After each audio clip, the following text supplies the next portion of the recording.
شهر رمضان الذي أنزل فيه القرآن هدى للناس وبينات من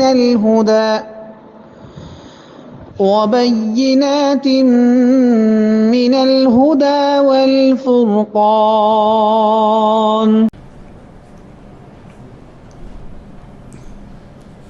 الحمد لله رب العالمين والصلاة والسلام على رسوله الكريم وعلى آله وصحبه أجمعين وأشهد أن لا إله إلا الله وأشهد أن محمدا عبده ورسوله.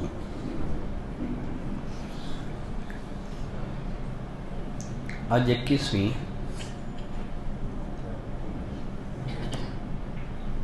تاخرات کی مناسبت سے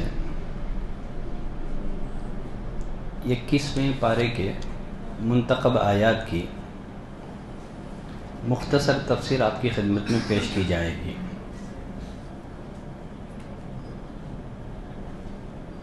اللہ تعالیٰ نے 21ویں پارے کے پہلے صفحے میں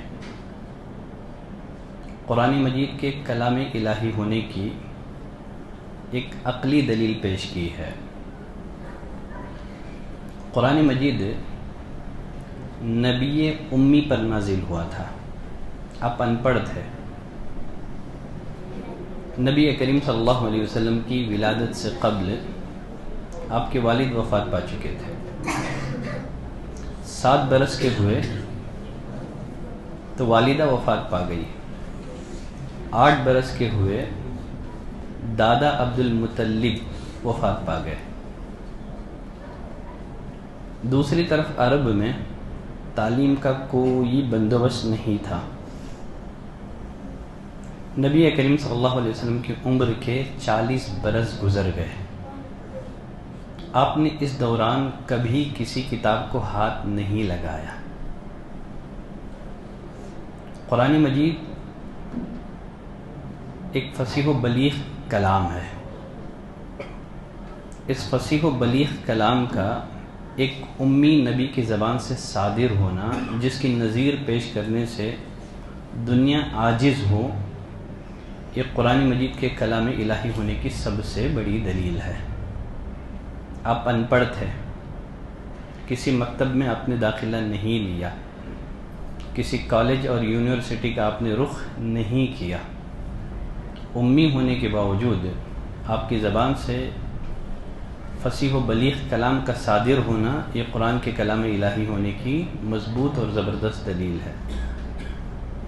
کیسے ممکن ہے ایک امی اپنے کلام میں سائنسی باتیں بیان کرے، کائنات کے رازوں سے پردہ اٹھائے، پیشن گوئیاں دے؟ تو اس بات کی دلیل ہے کہ قرآن نبی کریم صلی اللہ علیہ وسلم کا اپنا اختراع نہیں ہے. قرآن یہ کلام الہی ہے. اللہ نے فرمایا وَمَا كُنْتَ تَتْلُو مِن قَبْلِهِ مِن كِتَابٍ. اے نبی، آپ اس سے پہلے کوئی کتاب نہیں پڑھتے تھے، آپ کو پڑھنے ہی نہیں آتا تھا. وَلَا تَخُطُّهُ بِيَمِينِكَ. نہ آپ اپنے داہنے ہاتھ سے لکھا کرتے تھے. اِذًا لَارْتَابَ الْمُبْطِلُونَ. اگر آپ پڑھنے لکھنے والے ہوتے تو باطل پرست لوگ قرآن کے بارے میں شک میں مبتلا ہو جاتے کہ قرآن نبی کریم صلی اللہ علیہ وسلم کا اپنا کلام ہے، محمد نے خود اسے گھڑ لیا ہے صلی اللہ علیہ وسلم. ساتھ ہی ساتھ 21ویں پارے میں سورۃ العنکبوت ختم ہو کر کئی صورتیں ہیں. سورۃ العنکبوت کے آخر میں اللہ نے فرمایا فَإِذَا رَكِبُوا فِي الْفُلْكِ دَعَوُا اللَّهَ مُخْلِصِينَ لَهُ الدِّينَ. مشرکین مکہ جب سمندری سفر پر ہوتے، جب ان کی کشتی طوفان کے ضد میں آ جاتی، پورے اخلاص کے ساتھ اللہ کو پکارتے تھے. فَلَمَّا نَجَّاهُمْ إِلَى الْبَرِّ. جب اللہ تعالیٰ انہیں صحیح سالم خشکی میں پہنچا دیتا، پھر اللہ کے ساتھ دوسروں کو شریک کرنے لگتے تھے. تو مشرکین مکہ کم از کم مشکلات اور مصائب میں صرف اللہ کو پکارتے تھے. ان کی زندگی کا ایک حصہ شرک سے پاک تھا. وہ کیا ہے؟ مصیبت والا. خوشحالی میں شرک کرتے تھے لیکن مصیبت میں صرف اللہ کو پکارتے تھے. لیکن موجودہ مسلمان خوشی ہو کہ غم، ان کی زبان سے صرف یا عبد القادر جیلانی اغثنی کے ہی کلمات ادا ہوتے ہیں، یا علی کے یا علی مدد کے ہی کلمات ادا ہوتے ہیں. دیکھیے مکہ فتح ہوا، اکرمہ بن ابی جہل یہ مکے سے راہ فرار اختیار کی، ایک کشتی میں سوار ہوئے تاکہ کسی اور علاقے کی طرف چلے جائیں. ابھی کشتی کچھ ہی میل آگے بڑھی تھی کہ طوفان کی زد میں آ گئی. اب جو ملاح تھا کشتی کا، اب اس نے مسافروں سے کہا کہ اے لوگوں، تم پورے اخلاص کے ساتھ اللہ کو پکارو، اس مصیبت سے اللہ کے علاوہ اور کوئی نجات دینے والا نہیں ہے. یہاں تمہارے بت کام نہیں آئیں گے، تمہارے اور معبود یہاں کچھ کام نہیں آئیں گے. اخلاص کے ساتھ صرف اللہ کو پکارو، وہی اس مصیبت سے تمہیں نجات دے سکتا ہے. اکرمہ بن ابی جہل کہتے ہیں میں یہ سوچ میں پڑ گیا، اگر سمندر میں اللہ ہی ہمیں مصیبت سے نجات دے سکتا ہے تو خشکی میں بھی وہی ہمیں مصیبت میں نجات دے گا. یہی تو محمد صلی اللہ علیہ وسلم کی دعوت ہے. میں نے اپنے جی میں عہد کر لیا، اگر اللہ تعالیٰ اس مصیبت سے ہمیں نجات دے دے، ہماری کشتی کو امن اور سلامتی کے ساتھ ساحل تک پہنچا دے، تو میں نبی کی خدمت میں حاضر ہو کر کے اسلام قبول کر لوں گا. اللہ نے نجات دے دی. ابو جہل کے لڑکے اکرمہ نبی کریم صلی اللہ علیہ وسلم کی خدمت میں حاضر ہو کر کے مسلمان ہو گئے. اس طرح شرف صحابیت انہی نصیب ہو گئی. سورۃ العنکبوت کے بعد سورۃ الروم کا آغاز ہو رہا ہے. اللہ نے فرمایا غلبت الروم، روم مغلوب ہو گئے، فی ادنی الارض، نزدیکی ملک میں، وہم من بعد غلبہم سیغلبون، یہ مغلوب ہونے کے بعد پھر سے غالب آئیں گے، فی بضع سنین، چند ہی سالوں کے اندر. مکی دور میں جب مسلمانوں کو ستایا جا رہا تھا، تکلیفیں دی جا رہی تھی، اذیتیں پہنچائی جا رہی تھی، مکی دور کی بات ہے، دنیا کے 2 سپر پاور ممالک میں جنگ چھڑ گئی. جو اس دور کے 2 سپر پاور طاقتیں تھیں ان میں جنگ چھڑ گئی. ایک طرف روم تھا اور دوسری طرف ایران تھا. مسلمانوں کی جو حمایتیں تھیں نا وہ روم کے ساتھ تھیں. وجہ کیا تھی؟ رومی جو تھے نا یہ اہل کتاب تھے، آخرت پر ان کا ایمان تھا، اور حبشہ کے بادشاہ نے، نجاشی نے مسلمانوں کو پناہ بھی دی تھی. تو مسلمانوں کی ساری حمایتیں روم کے ساتھ تھیں، اور دوسری طرف ایران تھا. مشرکین کی جو ساری حمایتیں تھیں وہ ایران کے ساتھ تھیں. وجہ کیا تھا؟ یہ بھی بت پرست تھے، اور ایران کا جو بادشاہ ہے ایرانی، یہ لوگ بھی بت پرست تھے.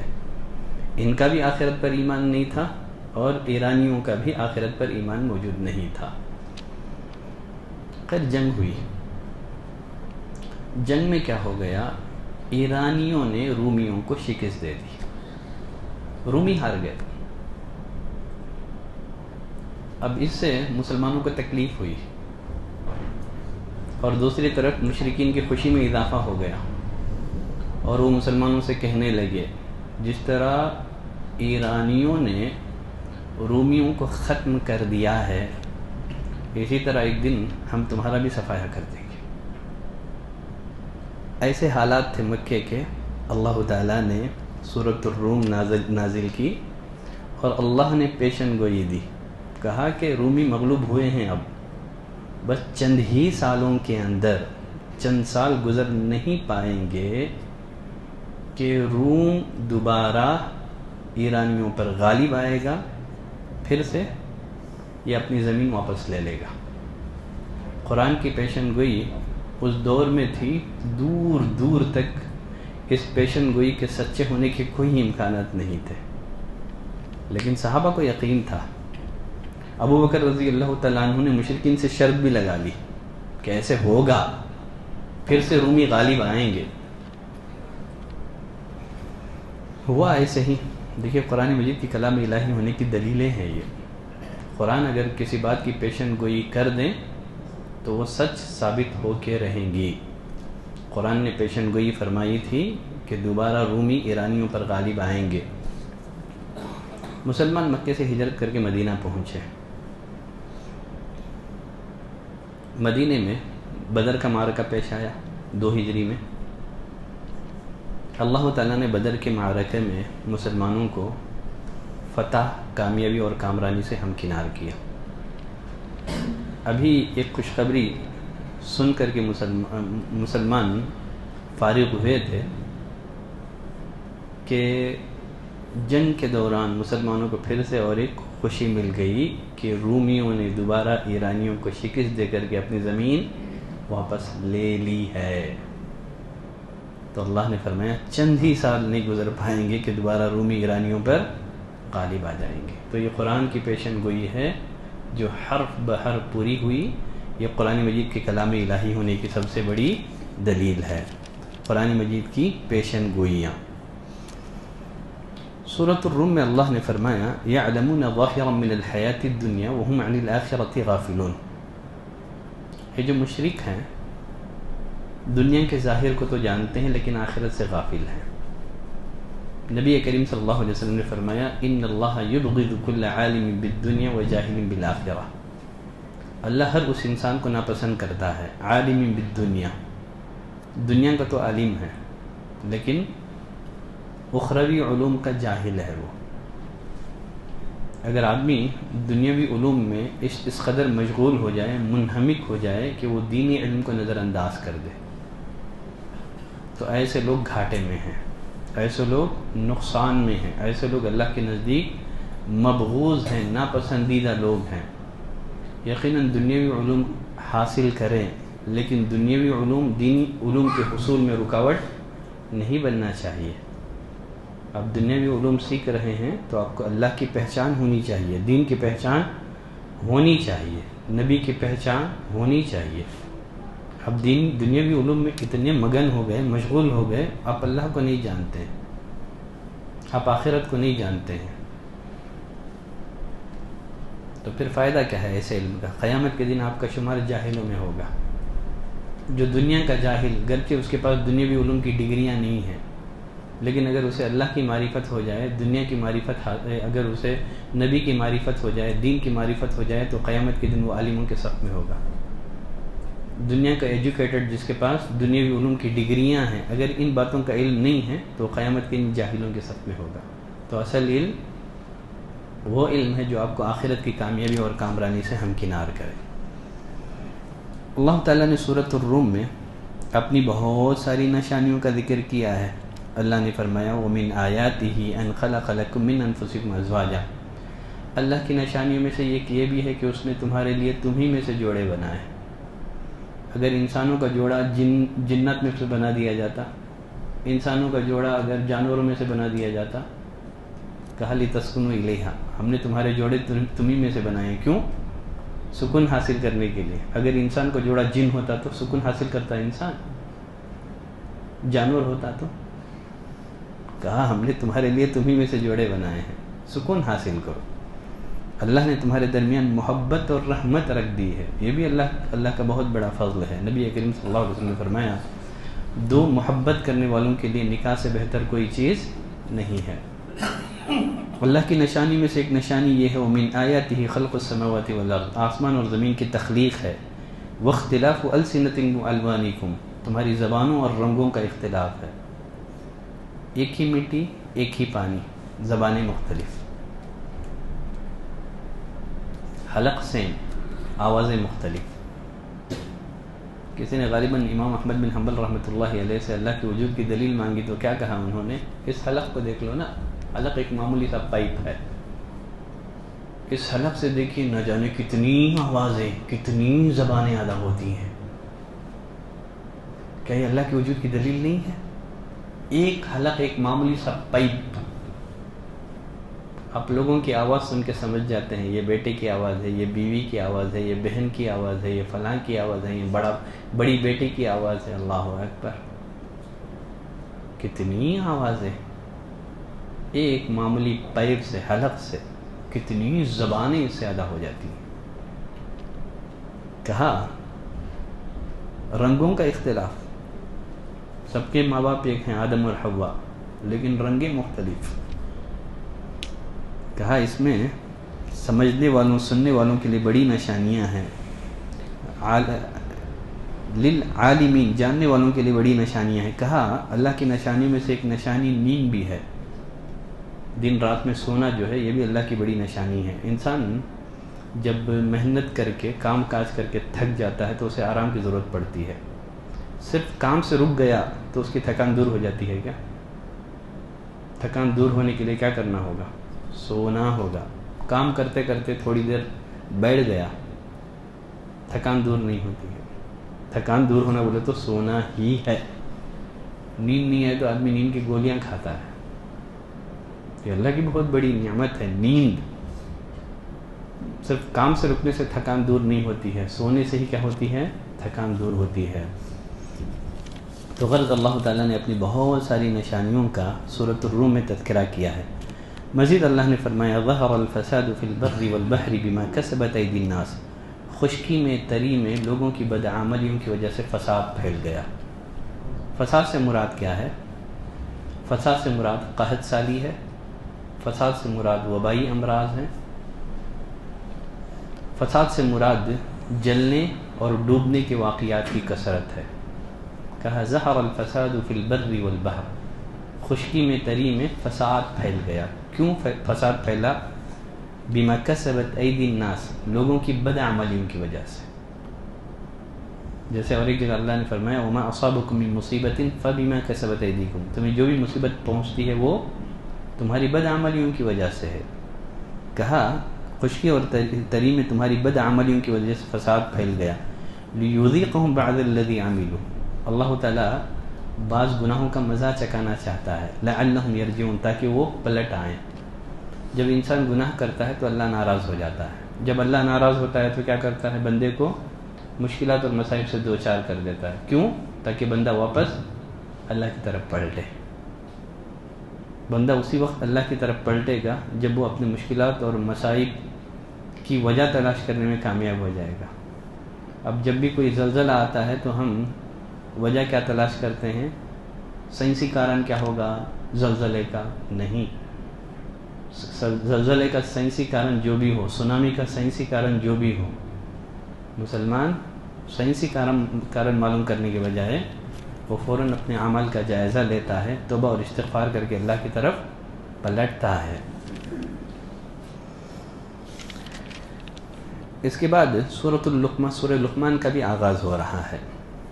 سورہ لقمان میں آیت نمبر 6 میں اللہ نے فرمایا وَمِنَ النَّاسِ مَن يَشْتَرِي لَهْوَ الْحَدِيثِ، لوگوں میں کچھ ایسے ہیں جو لہو الحدیث خریدتے ہیں تاکہ بغیر علم کے لوگوں کو اللہ کے راستے سے گمراہ کر دے۔ لہو کسے کہتے ہیں؟ لہو کہتے ہیں ہر اس کام کو، ہر اس بات کو جو ہمیں ہمارے مقصد سے غافل کر دے۔ موجودہ دور میں لہو الحدیث بہت ساری چیزیں ہیں۔ موبائل ہماری مقصد سے غافل کرنے والی سب سے بڑی چیز ہے۔ انٹرنیٹ، یوٹیوب، فیس بک، سوشل میڈیا کے ذرائع۔ کہا کہ وَمِنَ النَّاسِ مَن يَشْتَرِي لَهْوَ الْحَدِيثِ، لوگوں میں سے بعض ایسے ہیں جو لہو الحدیث خریدتے ہیں۔ عبداللہ بن مسعود رضی اللہ تعالیٰ عنہ قسم کھا کر کے کہتے تھے کہ لہو الحدیث سے مراد موسیقی ہے، میوزک ہے، گانے ہیں، بجانے ہیں، قسم کھا کر کے کہتے تھے۔ علامہ ابن القیم رحمۃ اللہ علیہ یہ فرماتے ہیں کسی بھی بندے مومن کے دل میں دو چیزوں کی محبت جمع نہیں ہو سکتی، قرآن اور میوزک، قرآن اور گانا بجانا، موسیقی۔ جس دل میں قرآن کی محبت ہوگی اس کے دل میں موسیقی کے لیے کسی طرح کی کوئی رغبت نہیں ہوگی۔ جو دل گانوں کا عادی ہوگا وہ دل کبھی قرآن کی تلاوت سے لذت محسوس نہیں کرے گا۔ تو دو چیزوں کی محبت دل میں جمع نہیں ہو سکتی، قرآن کی محبت ہے تو میوزک کی محبت نہیں ہے. جو موسیقی کا عادی ہوگا آپ اسے 5 منٹ قرآن سننے کو کہیں نہیں سن سکے گا وہ. تو یہ سزا ہے. یہ سورہ لقمان میں اللہ تعالیٰ نے لقمان حکیم کی بہت پیاری پیاری نصیحتوں کا ذکر کیا ہے. بحیثیت باپ ہم لوگوں کو چاہیے کہ ان نصیحتوں کو معلوم کریں اور انہی اصولوں پر اپنے اولاد کی تربیت کریں. اولاد کی تربیت کرنا یہ والدین کی ذمہ داری ہے. نبی کریم صلی اللہ علیہ وسلم نے فرمایا کلکم راعین و کلکم مسئول عن رعیتہ. تمہیں سے ہر شخص ذمہ دار ہے، اسے اس کی ذمہ داری کے بارے میں سوال ہوگا. لقمان حکیم کون تھے؟ اس بارے میں مفسرین کے مختلف اقوال ہیں. کہا کہ یہ حبشن تھے، کالے کلوٹے تھے، ہونٹ موٹے تھے، کئی ساری باتیں کہی گئی ہیں. کہا گیا ہے کہ غلام تھے یا ایوب علیہ السلام کا دور انہوں نے پایا تھا، لیکن ان میں سے کوئی بھی بات جو ہے پائے ثبوت کو نہیں پہنچتی ہے. ہاں اتنی بات تو یہ ہے نبی کریم صلی اللہ علیہ وسلم کی بعثت سے پہلے ان کی حکمت اور دانائی کے جو واقعات ہیں لوگوں میں مشہور تھے. کوئی دانا انسان تھے، حکیم انسان تھے. اللہ نے فرمایا وَلَقَدْ آتَيْنَا لُقْمَانَ الْحِكْمَةَ. ہم نے لقمان کو حکمت دی تھی، دانائی دی تھی، وزڈم ہم نے دیا تھا ان کو. ان دانائی کی باتوں میں ایک بات کیا ہے؟ انشکر للہ، کہ تم اللہ کا شکر ادا کرو. جو اللہ کا شکر ادا کرے گا وہ اپنے فائدے کے لیے شکر ادا کرے گا، اللہ کو شکر کی ضرورت نہیں ہے. ومن کفر، جو کفر کرے گا اللہ تعالیٰ بے نیاز ہے، قابل تعریف ہے. اب لقمان حکیم کی نصیحتوں کا آغاز ہو رہا ہے. اللہ نے فرمایا وَإِذْ قَالَ لُقْمَانُ لِابْنِهِ وَهُوَ يَعِظُهُ. یاد کرو جب لقمان نے اپنے بیٹے کو نصیحت کی. بڑی جامع نصیحتیں ہیں، اہم ترین نصیحتیں ہیں. لقمان حکیم کی جو نصیحتیں ہیں نا وہ عقائد، عبادات، اخلاقیات، ان تمام کو شامل ہیں. اس میں عقائد سے متعلق بھی نصیحتیں ملیں گی آپ کو، عبادات سے متعلق بھی، امر بالمعروف و نہی عن المنکر سے متعلق بھی، اور اخلاقیات سے متعلق بھی نصیحتیں ہیں. پہلی نصیحت اس کا تعلق عقائد سے ہے. وَإِذْ قَالَ لُقْمَانُ لِابْنِهِ وَهُوَ يَعِظُهُ. لقمان حکیم نے اپنے بیٹے کو نصیحت کرتے ہوئے کہا یا بنیہ، اے میرے پیارے بیٹے.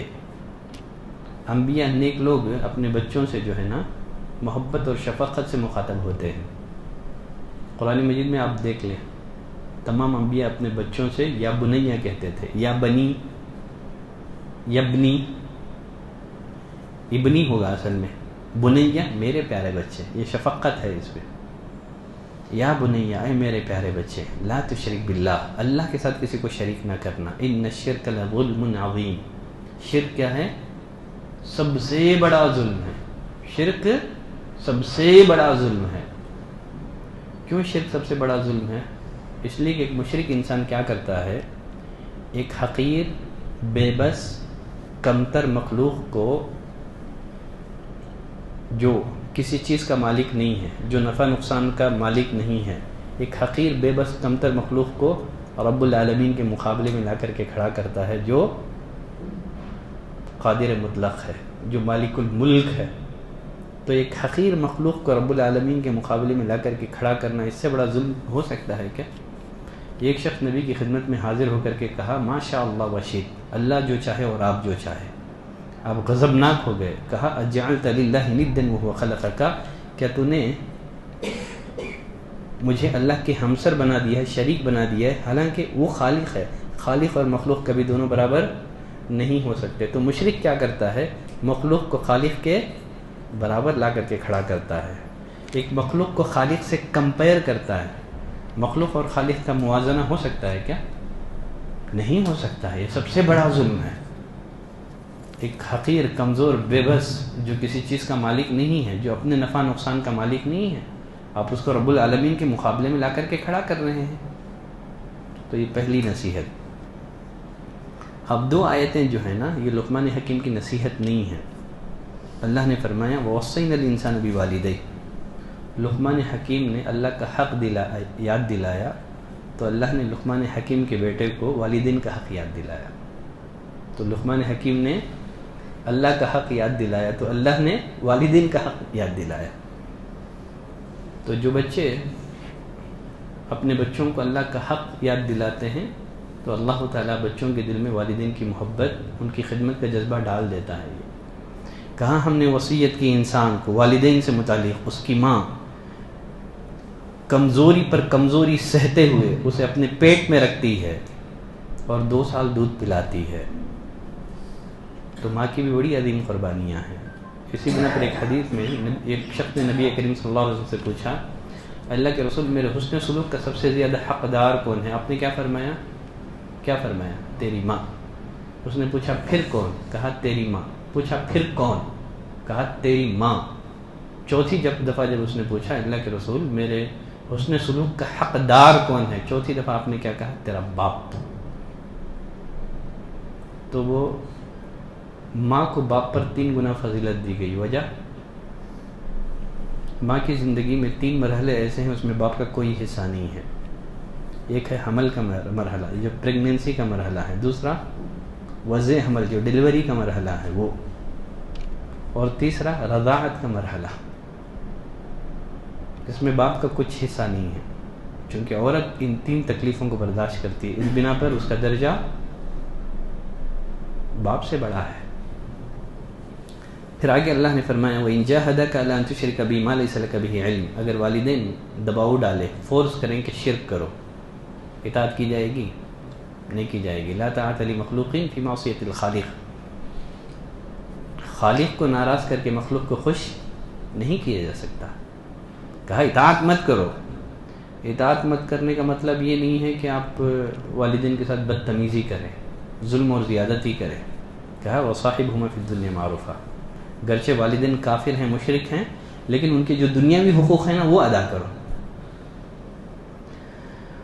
اب چلے تو یہ ایک نصیحت لقمان حکیم کی عقیدے سے متعلق تھی۔ اب دوسری نصیحت اپنے بیٹے کو کر رہے ہیں، یا بنی، اے میرے بیٹے، انہا ان تک مثقال حبۃ من خردل، اے میرے بیٹے اگر تو تمہارا عمل رائی کے دانے کے برابر ہو اور وہ کسی چٹان میں ہو یا آسمان میں ہو یا زمین میں ہو، اللہ اسے لائے گا۔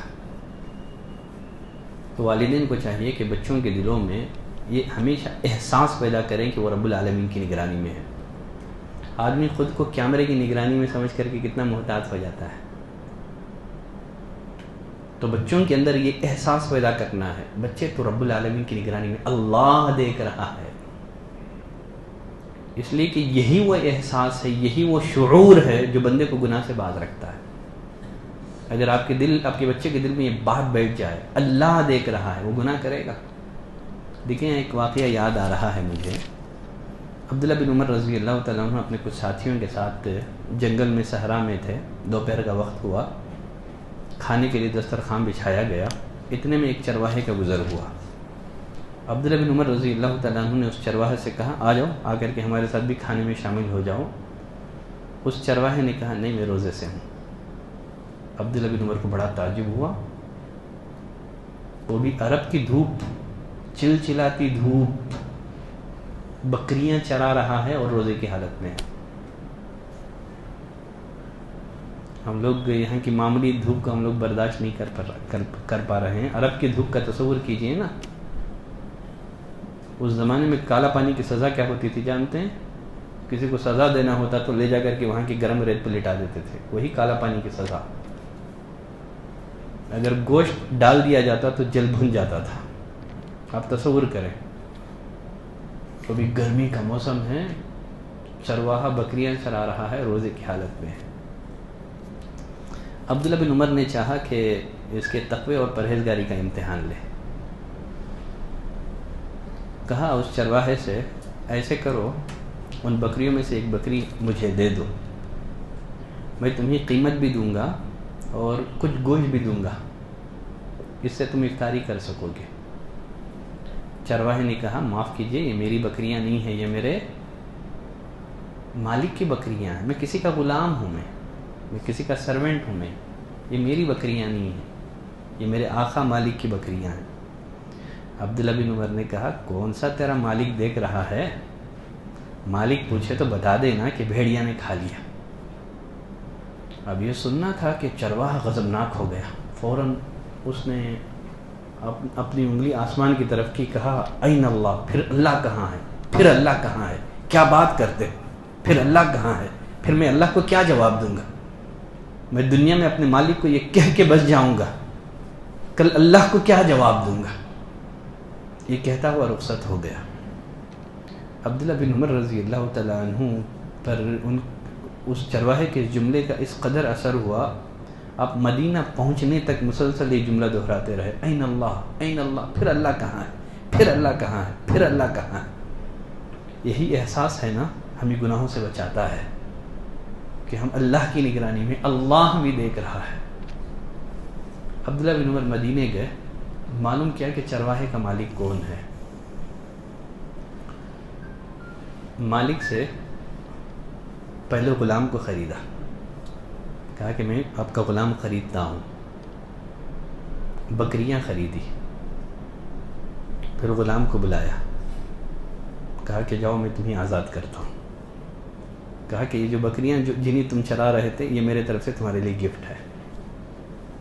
مزید عبداللہ بن عمر نے کہا کہ اللہ تعالیٰ نے دنیا میں تمہاری گردن کو آزاد کیا، غلامی سے آزاد کیا، میں امید کرتا ہوں کہ اللہ تعالیٰ قیامت کے دن تمہیں نار جہنم سے آزاد کر دے. جس طرح دنیا میں تم غلامی سے آزاد کر لیے گئے، آخرت میں اسی طرح تم جہنم سے آزاد کر دیے جاؤ. تو یہ ہے اللہ کی نگرانی میں ہونے کا احساس بچوں کے دل میں پیدا کرنا ہے.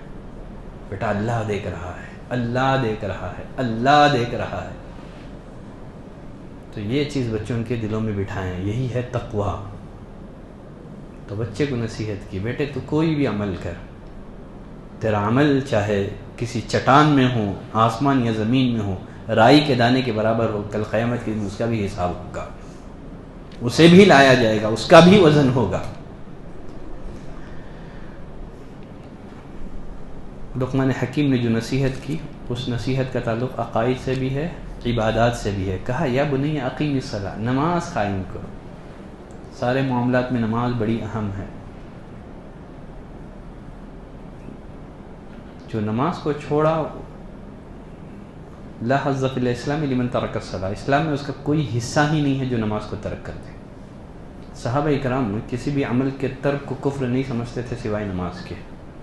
صحابہ کرام کسی بھی عمل کے چھوڑنے کو کفر نہیں سمجھتے تھے سوائے نماز کے. صحابہ کرام ترک نماز کو کفر سمجھتے تھے. اللہ نے فرمایا سورۃ وَأَقِیمُوا الصَّلَاةَ وَلَا تَكُونُوا مِنَ الْمُشْرِکِینَ، نماز پڑھو مشرک نہ ہو جاؤ. جو نماز نہ پڑھنے والا قرآن کے مطابق مشرک ہے. صرف بتوں کی عبادت کرنے والا قبر کا پجاری ہی مشرک نہیں ہے، نماز کو ترک کرنے والا قرآن کے بقول مشرک ہے وہ. پھر آپ اندازہ لگا لیں مشرک کا انجام کیا ہوگا، کافر کا انجام کیا ہوگا. کہا بیٹے نماز قائم کر. کلمہ شہادتین کے اقرار کے بعد یہ سب سے اہم پلر ہے دین اسلام کا، اس کے بغیر اسلام کا کوئی وجود نہیں ہے. کہا وَأْمُرْ بِالْمَعْرُوفِ وَانْهَ عَنِ الْمُنْكَرِ، بھلائی کا حکم دینا، برائی سے روکنا. بھلائی کا حکم دینا اور برائی سے روکنا، اس لیے کہ ہم دنیا میں مسافر ہیں. سفر کہاں ہے ہمارا؟ آخرت کی طرف. سب لوگ کشتی میں بیٹھے ہوئے ہیں، آخرت کی طرف سفر کر رہے ہیں.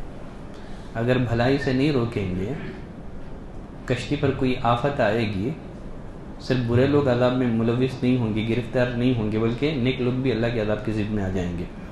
نبی کریم صلی اللہ علیہ وسلم نے کتنی پیاری مثال دی نا. آپ نے کہا اللہ کی حدود پر قائم رہنے والے، اللہ کی حدود کو توڑنے والوں کی مثال ان مسافروں کی ہے جو کشتی میں سوار ہونے کے لیے خورا ڈالتے ہیں. کسی کے نصیب میں گراؤنڈ فلور آتا ہے، کسی کے ذمہ فرسٹ فلور. اب جو گراؤنڈ فلور کے جو مسافر ہیں ان کو پانی لینے کے لیے اوپر جانا پڑتا ہے. اب نیچے کے فلور والے سوچیں کیوں بار بار جا کر کے اوپر والوں کو تکلیف دیں. ہم ایسے کرتے ہیں سمندر میں، ہم کشتی میں ہی سوراخ کر کے ڈائریکٹ پانی حاصل کر لیتے ہیں.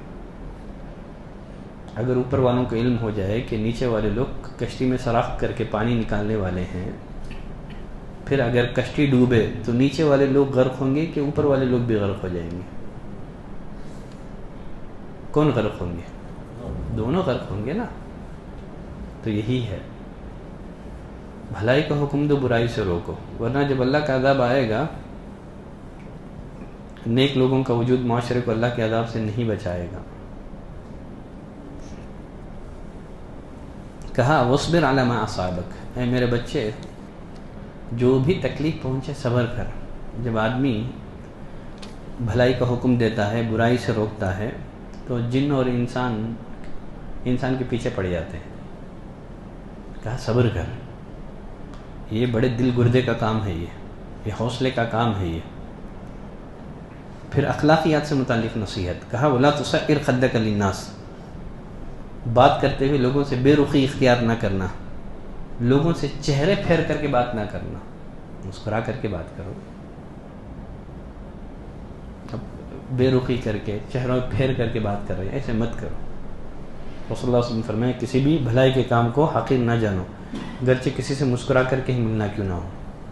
اسی لیے کہا جاتا ہے الابتسامۃ مفتاح القلوب، یہ جو مسکراہٹ ہے نا، مسکرا کے ملنا، یہ دلوں کی کنجی ہے۔ آپ مسکرا کر کے سامنے والے کو گرویدہ بنا سکتے ہیں، پیسہ خرچ کرنے کی ضرورت نہیں ہے، مال خرچ کرنے کی ضرورت نہیں، بس ملتے ہیں مسکرا دیں، دل کے تالے اوپن ہو جائیں گے۔ کہا وَلَا تُصْعِرْ خَدَّكَ لِلنَّاسِ وَلَا تَمْشِ فِي الْأَرْضِ مَرْحًا، زمین میں اکڑ کر نہ چلو، تکبر کرتے ہوئے نہ چلو۔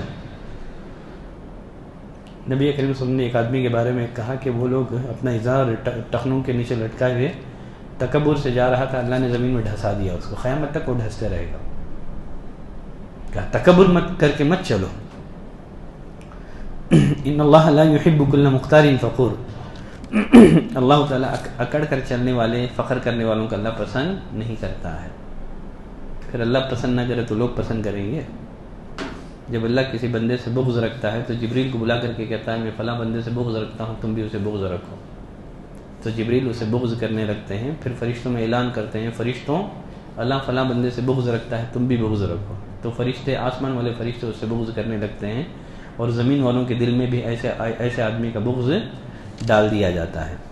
پھر مزید کہا وقصد فی مشیک، چلتے ہوئے درمیانی چال چلا کرو، نہ سست بیمار کی طرح نہ دوڑتے ہوئے، درمیانی چال چلو۔ وغضض من صوتک، اپنی آواز پست رکھو۔ ان انکر الاصوات لصوت الحمیر، آوازوں میں سب سے بری بھدی آواز کس کی ہے؟ گدھے کی آواز ہے۔ چیخ کر چلا کر باتیں مت کرو۔ تو یہ بڑی پیاری نصیحتیں تھیں جو کہ لقمان حکیم نے اپنے بیٹے سے کی تھی۔ سورہ لقمان کی آخری آیت میں ان 5 باتوں کا ذکر ہے جن کا علم اللہ کے سوا کسی کو نہیں ہے۔ وہ کون باتیں ہیں؟ کون سی باتیں ہیں؟ ان اللہ عنده علم الساعہ، قیامت کا علم کس کے پاس ہے؟ اللہ ہی کے پاس ہے۔ قیامت کب آئے گی کوئی نہیں جانتا ہے۔ ہاں قیامت کی کچھ نشانیاں ہیں، ہم ان نشانیوں کے ذریعے پہچان سکتے ہیں کہ قیامت کا زمانہ قریب آ گیا ہے۔ قیامت کب آئے گی، کس سال آئے گی، کس مہینے میں آئے گی، اللہ کے علاوہ کوئی نہیں جانتا۔ وَيُنَزِّلُ الْغَيْثَ، بارش وہی برساتا ہے۔ بارش کب آئے گی، کہاں آئے گی، کتنی آئے گی، کوئی نہیں جان سکتا۔ وَيَعْلَمُ مَا فِي الْأَرْحَامِ، رحم مادر میں، ماں کے پیٹ میں کیا ہے وہی جانتا ہے۔ کہنے والا کہہ سکتا ہے کہ الٹرا ساؤنڈ کے ذریعے سے معلوم کیا جا سکتا ہے کہ رحم مادر میں میل ہے کہ فیمیل۔ دیکھیے شیخ صالح العثیمین رحمۃ اللہ علیہ عبداللہ بن مسعود رضی اللہ تعالیٰ عنہ کی ایک حدیث کی شرح کرتے ہوئے انہوں نے ایک بات کہی، وہ بات یاد آ گئی۔ وہ لکھتے ہیں نفق روح سے قبل جب بچہ رحم مادر میں 4 ماہ مکمل کر لیتا ہے تو اللہ فرشتے کو بھیجتا ہے۔ فرشتہ کیا کرتا ہے؟ روح پھونکتا ہے، 4 باتیں لکھنے کا حکم دیتا ہے اللہ تعالیٰ۔ تو فرشتہ 4 باتیں لکھ دیتا ہے۔ جب 4 مہینے کے بعد فرشتہ آتا ہے تو فرشتہ کو معلوم ہو جاتا ہے کہ رحم مادر میں میل ہے کہ فیمیل ہے۔ تو فرماتے ہیں 4 ماہ کے بعد ممکن ہے الٹرا ساؤنڈ کے ذریعے سے معلوم کر سکیں کہ لڑکا ہے یا لڑکی، لیکن 4 ماہ سے قبل ممکن نہیں ہے، اس لیے کہ 4 ماہ کے بعد فرشتے کو بھی معلوم ہو جاتا ہے۔ ٹھیک ہے؟ اور اس حدیث کی شرح میں، اس آیت کی تشریح میں مفسرین نے لکھا ہے کہ یہاں میل اور فیمیل کا ذکر نہیں ہے۔ اللہ رحم مادر میں کیا ہے جانتا ہے۔ رحم مادر میں جو بچہ ہے اس کی عمر کتنی ہے، وہ خوش بخت ہوگا کہ بدبخت ہوگا، وہ زندہ پیدا ہوگا کہ مردہ پیدا ہوگا، تو رحم مادر میں صرف میل اور فیمیل کا اس سے تعلق نہیں ہے، حتیٰ کہ الٹرا ساؤنڈ کے ذریعے سے جو باتیں کہی جاتی ہیں کہ میل ہے فیمیل ہے، کتنی دفعہ غلط بھی ثابت ہوئی ہے ان کی رپورٹ۔ کہا گیا ہے بیٹا ہوگا تو بیٹی پیدا ہو گئی ہے، کہا گیا بیٹی پیدا ہوئی ہے تو بیٹا پیدا ہوا ہے، ایسے بھی بہت دفعہ ان لوگوں کی رپورٹ میں غلطیاں ہوئی ہیں۔ کہا وما تدری نفس ماذا تکسب غدا، کوئی نہیں جانتا کل کیا کمائے گا، کوئی نہیں جانتا کہ کل کس سرزمین میں مرنے والا ہے۔ اسی لیے سیدہ عائشہ فرماتی ہیں اگر کوئی کہیں نبی کل کے بارے میں جانتے ہیں تو وہ جھوٹا ہے، کیونکہ اللہ نے فرمایا کوئی نہیں جانتا کل آدمی کیا کمائے گا، کوئی نہیں جانتا کہ وہ کس سرزمین میں مرنے والا ہے۔ اگر اللہ کسی سرزمین میں آدمی کی موت رکھ دیتا ہے نا، وہاں انسان کی ضرورت رکھ دیتا ہے۔ آدمی اپنی ضرورت پوری کرنے کے لیے فلاں ملک کو جاتا ہے، فوراً موت کا اس پر حملہ ہو جاتا ہے۔ آدمی بیٹھے بیٹھے ایک سفر کا ارادہ کرتا ہے، بیٹھے بیٹھے ایک، لیکن کچھ ہی گھنٹوں کے بعد مرنے کی خبر آتی ہے۔ کیوں؟ اللہ نے جہاں موت رکھی تھی وہاں ضرورت رکھ دی۔ آدمی ضرورت پوری کرنے کے لیے جاتا ہے تو فوراً اس پر موت کا حملہ ہو جاتا ہے۔ چلیں سورہ لقمان ختم ہو گئی، اس کے بعد سورۃ السجدہ ہے۔ سورۃ السجدہ میں اللہ نے فرمایا، ایک تو قیامت کے وقوع کی ایک عقلی دلیل دی گئی ہے۔ اللہ نے فرمایا افمن کان مؤمنا کمن کان فاسقا، جو مومن ہے فاسق ہے کیا دونوں برابر ہیں؟ اگر قیامت قائم نہیں ہوئی تو مطلب کیا ہو گیا؟ دونوں برابر ہو گئے، ظالم برابر مظلوم برابر، نیک برابر برا برابر۔ یہ تو اللہ کی حکمت کے خلاف ہے۔ ہر انسان کی فطرت تقاضا کرتی ہے کہ نیک لوگوں کو ان کی نیکی کا بدلہ ملے، گنہ گاروں کو ان کے گناہ کی سزا ملے۔ تو قیامت واقع نہیں ہوئی تو مطلب ظالم ظلم کیا، بدلہ پائے بغیر مر گیا۔ یہ تو اللہ کی حکمت کے خلاف ہے۔ انسان کی فطرت بھی تقاضا کرتی ہے کہ ایک دن ہونا چاہیے جس میں انصاف کے تمام تقاضے پورے کیے جائیں۔ کہا یہ قیامت کی وقوع کی عقلی دلیل ہے۔ یہ اگر قیامت قائم نہیں ہوئی تو سب برابر ہو گئے، نیک برابر، رات میں جاگ کر کے عبادت کرنے والے سونے والے برابر۔ کہا کہ افنجعل المسلمین کالمجرمین، کیا ہم مسلمانوں کے ساتھ مجرمین جیسا معاملہ کریں گے؟ کیا ہو گیا ہے تم کو؟ کیسے تم باتیں کرتے ہو؟ کیسے تم حکم لگاتے ہو؟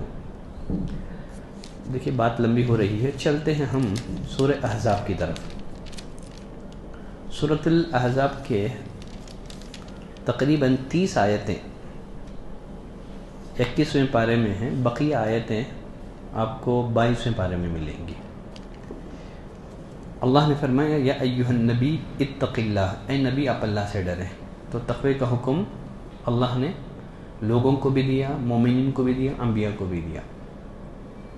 کہا کافر اور منافقین کی اطاعت نہ کریں۔ مزید اللہ نے فرمایا ما جعل اللہ لرجل من قلبین فی جوفہ، اللہ نے کسی بھی آدمی کے سینے میں 2 دل نہیں رکھے ہیں، ایک دل میں ایمان ہو دوسرے دل میں کفر ہو، ایک ہی دل ہے۔ ایمان ہے تو کفر نہیں ہے، کفر ہے تو ایمان نہیں ہے۔ اسی طرح آگے اللہ نے فرمایا اللہ تعالیٰ نے کسی بھی انسان کی 2 مائیں نہیں بنائی ہیں، ماں ایک ہی چک جس نے اسے جنا ہے۔ آدمی اپنی بیوی کو ماں کہہ دے تو ماں ہو جائے گی؟ وہ ماں نہیں ہوتی ہے۔ وہ تو صحابہ بس اوقات اپنی بیویوں کو کہہ دیتے کہ تیری پیٹھ میری ماں کی پیٹھ کی طرح مجھ پر حرام ہے۔ اللہ نے کہا اس طرح بول دینے سے وہ تمہاری بیوی تمہاری تھوڑی ماں بن جائے گی، ماں تو وہ ہے جس نے تمہیں جنا ہے۔ ماں ہر ایک انسان کی ایک ہی ہوتی ہے۔ مزید اللہ تعالیٰ نے سورہ احزاب میں فرمایا وما جعل ادعیاءکم ابناءکم، جو منہ بولے بیٹے ہیں اللہ نے ان کو حقیقی بیٹا نہیں بنایا ہے۔ مزید اللہ نے فرمایا ادعوہم لآبائہم، بچوں کو ان کے باپ کی طرف نسبت کر کے پکارو۔ عبداللہ بن عمر فرماتے ہیں کہ ہم لوگ زید بن حارثہ کو زید بن محمد کہہ کے پکارتے تھے۔ اللہ نے یہ آیت نازل کی ادعوہم لآبائہم، بچوں کو ان کے باپ کی طرف منسوب کر کے پکارو۔ اس کے بعد پھر ہم زید بن محمد نہیں کہتے تھے، زید بن حارثہ کہتے تھے۔ نبی کریم صلی اللہ علیہ وسلم نے فرمایا من ادعى الى غیر ابیہ وهو يعلم انه غیر ابیہ فالجنة علیہ حرام، اگر کوئی بچہ اپنی نسبت اپنے باپ کے علاوہ کسی اور کی طرف کرتا ہے اور اسے معلوم ہے اس کا باپ نہیں ہے، وہ پھر بھی وہ اسے اپنی نسبت باپ کی طرف یعنی اس کی طرف کرتا ہے غیر باپ کی طرف، جنت اس پر حرام ہے۔ تو ایسا بچہ یا بچی جو اپنی نسبت باپ کے علاوہ کسی اور کی طرف کریں، جنت میں ان کا داخلہ حرام ہے۔ مزید ایک روایت میں نبی کریم صلی اللہ علیہ وسلم نے فرمایا، جو اپنی نسبت باپ کے علاوہ کسی اور کی طرف کرتا ہے فعلیہ لعنت اللہ والملائکۃ والناس اجمعین، اس پر اللہ کی لعنت ہے، فرشتوں کی لعنت ہے، سارے لوگوں کی لعنت ہے۔ لا يقبل اللہ منہ صرفا ولا عدلا، اللہ اس کی فرض اور نفل عبادت قبول نہیں کرتا ہے۔ تو لے پالک بیٹا وہ حقیقی بیٹا نہیں ہو سکتا، اس کی نسبت لے پالک باپ کی طرف نہیں کی جا سکتی۔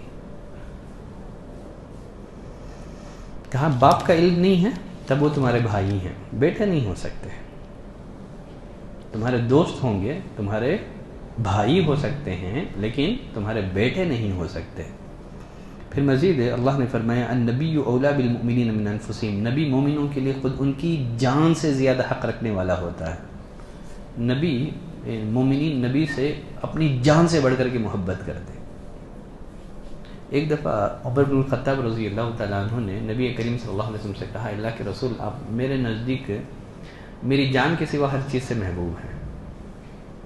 نبی کریم صلی اللہ علیہ وسلم نے عمر بن الخطاب سے کہا، اے عمر ابھی تمہارا ایمان مکمل نہیں ہے۔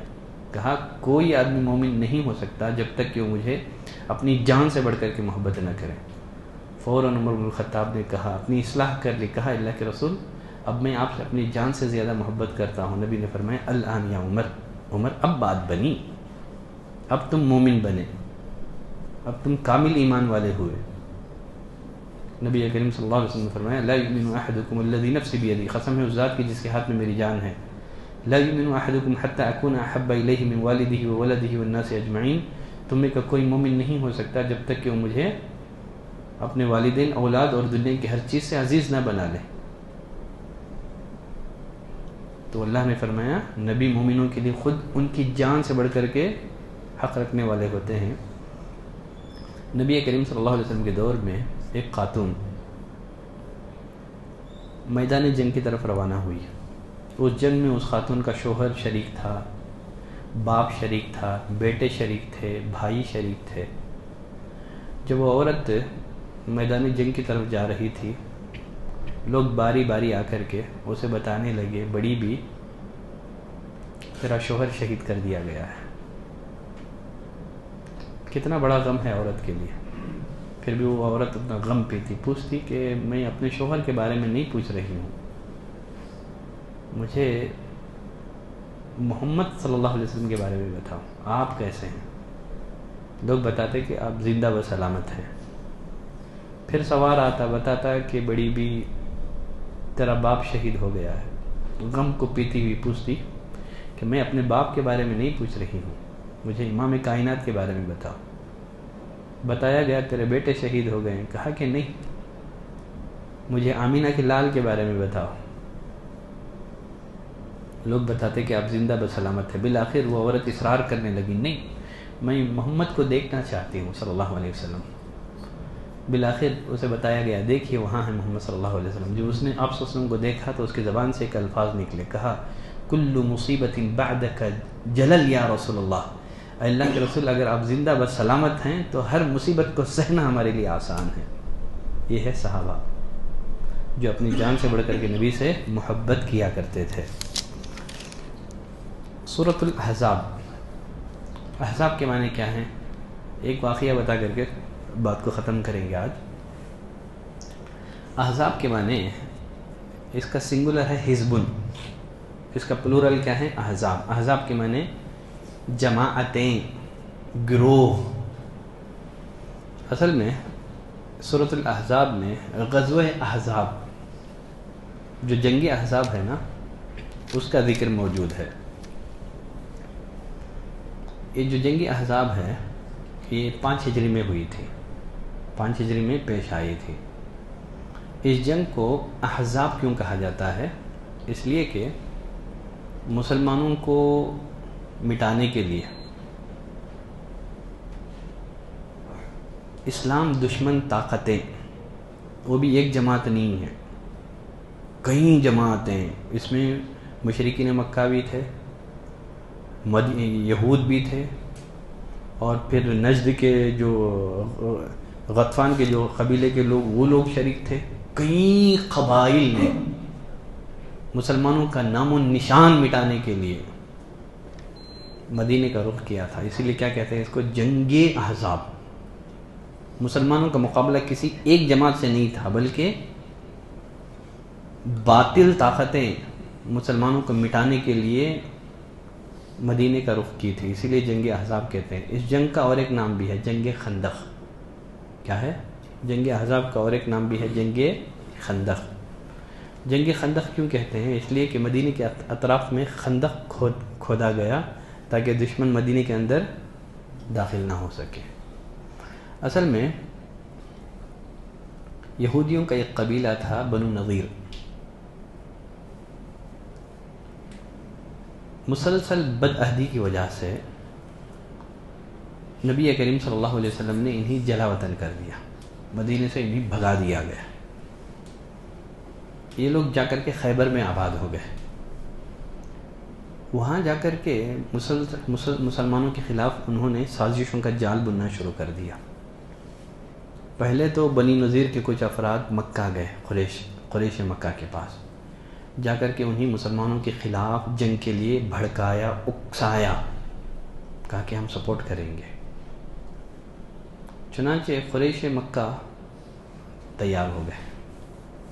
پھر وہاں سے یہ لوگ گئے نجد کے علاقے کا انہوں نے رخ کیا. وہاں جو غطفان وغیرہ جو قبیلے کے لوگ تھے ان کو بھڑکایا، کہا کہ ہم لوگ سپورٹ کریں گے، ہم لوگ ہیلپ کریں گے، مسلمانوں سے جنگ کرتے ہیں، ان کا نام و نشان ختم کرتے ہیں. تو مختلف قبائل کو مسلمانوں کے خلاف بھڑکا کر مدینہ لے آئے. تعداد کتنی تھی مشرکین کی؟ 10,000. مسلمان 3,000 کے قریب. 10,000 دشمنوں نے یا مشرکین نے اس جنگ میں شرکت کی. مدینہ آئے، آ کر کے چاروں طرف سے مدینے کا محاصرہ کر لیا. مدینے کے جنوب میں یہودیوں کا اور ایک قبیلہ رہتا تھا، بنو قریظہ. بنو قریظہ کا ابھی تک مسلمانوں کے ساتھ عہد تھا، ابھی یہ عہد میں بنے ہوئے تھے. انہوں نے عین جب دشمن نے چاروں طرف سے محاصرہ کیا تھا، غداری کی عہد کو توڑ دیا. اب مسلمان چاروں طرف سے دشمنوں کے نرغے میں آ گئے. اللہ نے اس کا نقشہ کھینچتے ہوئے فرمایا وَإِذْ زَاغَتِ الْأَبْصَارُ وَبَلَغَتِ الْقُلُوبُ الْحَنَاجِرَ. حالات ایسے تھے کلیجہ منہ کو آ گیا تھا. چاروں طرف سے مسلمان دشمن کے نرغے میں. عین لڑائی کے وقت یہودیوں کے اور ایک قبیلے بنو قریظہ نے پھر سے اس نے عہد شکنی کر دی. کیا کیا جائے ایسے حالات میں؟ مسلمان ڈرے کانپے ہوئے ہیں. وہ بھی 10,000 کا لشکر جرار لے کر کے مسلمانوں کا نام و نشان مٹانے کے لیے آئے ہیں. نبی کریم صلی اللہ علیہ وسلم نے مشورہ کیا. سلمان الفارسی نے ایک مشورہ دیا، اللہ کے رسول ہم ایسے کرتے ہیں، خندق کھود کر کے دشمن کو مدینہ داخل ہونے سے روکتے ہیں. خندق کھودی گئی، مسلسل دن رات ایک کر کے صحابہ بھوکے پیاسے اپنے پیٹوں میں پتھر باندھے ہوئے. صحابہ ایک ایک پتھر تو نبی کریم صلی اللہ علیہ وسلم دو پتھر اپنے پیٹ پر باندھ کر کے خندق کھودی گئی اور دشمن کو مدینہ داخل ہونے سے روکا گیا. دشمن آیا، مدینہ داخل ہونے کی کوشش کر رہا تھا. دیکھتا کیا ہے کہ خندق حائل ہے. گھبرے ہو گئے کیونکہ اب تک انہوں نے اس طرح کا تجربہ نہیں ہوا تھا. اب تک کسی بھی جنگ میں پہلی دفعہ یہ خندق جب دیکھا اپنے آگے، وہ کہنے لگے یہ تو کوئی جنگی چال یہ عرب لوگوں کی نہیں ہے، یقیناً یہ باہر کی ہے. اس لیے کہ سلمان فارسی یہ فارس کے رہنے والے تھے. انہوں نے کہا کہ ہمارے ہاں ایسے ہی ہوتا ہے، ہم خندق کھود کر کے دشمن کو اپنے ہاں پہنچنے سے روکتے ہیں. لگ بھگ 1 مہینہ دشمن نے محاصرہ کیا، لیکن مسلمان بھی ڈٹے رہے. خندق کے اطراف کوئی پار کرنے کی کوشش کرتا تو تیر اور تلوار سے دشمن کو پہنچنے نہ دیا جاتا. ویسے استقبال کے لیے خندق تو تھی ہی، پہنچنے کی کوشش کرتا تو 1 ماہ کا محاصرہ کیا، کچھ ہاتھ نہیں لگا۔ اس دوران اللہ کی کیسے مدد آئی؟ اللہ نے فرمایا یا ایھا الذین آمنوا اذکروا نعمت اللہ علیکم، اے مومنو اللہ کی نعمت کو یاد کرو، اذ جاءتکم جنود، جب تمہارے پاس ہمارے فوجی آئے، لشکر آئے، فارسلنا علیہم ریحا، ہم نے ان پر آندھی بھیجی، اور ایسے لشکر ہم نے بھیجے جنہیں تم نہیں دیکھ سکتے۔ اللہ نے 2 طرح سے مدد کی اس جنگ میں۔ ایک تو اللہ نے طوفانی ہوائیں بھیج دی، جس سے مشرکین کے جو خیمے تھے نا اکھڑ گئے، ہانڈیوں میں جو کھانا پک رہا تھا نا سب تباہ و برباد ہو گیا۔ حالانکہ مشرکین ان کو بھی اندازہ نہیں تھا، اتنی تیاری کے ساتھ نہیں آئے تھے کہ 1 ماہ محاصرہ کرنا پڑے گا ان کو۔ وہ آئے تھے جائیں گے، ایک ہی لمحے میں مسلمانوں کا نام و نشان ختم کر دیں گے، اتنی تیاری نہیں تھی، 1 ماہ کا غذا فوڈ وغیرہ لے کر کے بھی نہیں آئے تھے۔ 1 ماہ کا محاصرہ کیا، پھر اللہ کی طرف سے مدد یہ آئی، ایسی تیز آندھیاں چلی کہ دشمن کے خیمے اکھڑ گئے، اور پھر اللہ تعالیٰ نے فرشتوں کو بھیجا جنہوں نے دشمنوں کے دل میں مسلمانوں کا رعب پیدا کیا، تو بالآخر دشمن خائب اور خاسر مدینے سے لوٹ گئے۔ تو ایک طرح سے اس جنگ میں مسلمانوں کو فتح نصیب ہوئی۔ تو اللہ تعالیٰ نے سورۃ الاحزاب میں اس کا بھی تذکرہ کیا ہے۔ سورہ احزاب یہ جو جنگ ہے اللہ نے اس کا تذکرہ کیا ہے۔ اب یہ جو 21ویں پارے میں ایک آیت ہے اس کے بارے میں شارٹ کٹ بتا کر کے درس کو ختم کرتا ہوں۔ اللہ نے فرمایا یا ایھا النبی، اے نبی، قل لازواجک، آپ اپنی بیویوں سے کہہ دیں اگر تم دنیا کی زندگی اور اس کی زینت چاہتے ہو تو آؤ، میں تمہیں مال دوں گا اور اچھائی کے ساتھ تمہیں چھوڑ دوں گا۔ دیکھیے مسلمانوں کو جو دن بدن فتوحات حاصل ہو رہی تھی جنگوں میں، اس سے کیا ہو گئی، مسلمانوں کی حالت اچھی ہو گئی، جو معاشی حالت تھی مسلمانوں کی بہتر ہو گئی۔ نبی کریم صلی اللہ علیہ وسلم کی بیویوں نے نبی کریم صلی اللہ علیہ وسلم سے مطالبہ کیا، اللہ کے رسول آپ ہمارا جو نان اور نفقہ ہے نا، خرچہ پانی تھوڑا سا بڑھا دیں اسے۔ نبی کریم صلی اللہ علیہ وسلم ناراض ہو گئے، تقریباً 1 مہینہ آپ ان سے علیحدہ رہے، اپنی بیویوں سے، آپ نے بات نہیں کی ان سے۔ اللہ نے یہ آیت نازل کر دی، اے نبی آپ اپنی بیویوں سے کہیں اگر تم دنیا کی زندگی اور اس کی زینت چاہتے ہو تو آؤ، میں تمہیں دنیا دوں گا اور پھر اچھے طریقے سے تمہیں اپنی زوجیہ سے جدا کر دوں گا۔ اگر اللہ اور اس کا رسول چاہتے ہو، آخرت چاہتے ہو تو سن لو، اللہ تعالیٰ نے محسنات کے لیے اجر عظیم تیار کر رکھا ہے۔ جب یہ آیت نازل ہوئی نبی کریم صلی اللہ علیہ وسلم نے سیدہ عائشہ کو بلایا، کیا خیال ہے تمہارا، مال چاہتے ہو تو دوں گا، تمہیں اچھائی سے اپنی زوجیہ سے جدا کر دوں گا، جو بھی ہے مشورہ کر کے والدین سے پوچھ کے بتانا۔ کہ اللہ کے رسول میں آپ کے بارے میں والدین سے مشورہ کروں؟ اللہ کے رسول مجھے دنیا نہیں چاہیے، ہم آپ کی زوجیت میں رہنا چاہتے ہیں، آپ ہمارا خرچہ پانی مت بڑھائیے۔ تو تمام ازواج مطہرات نے دنیا کے مقابلے میں نبی کریم صلی اللہ علیہ وسلم کی زوجیت میں رہنے کو پسند کیا۔ تو نبیوں کی بیویوں کے لیے ضروری ہے کہ وہ کفایت شعار بنے۔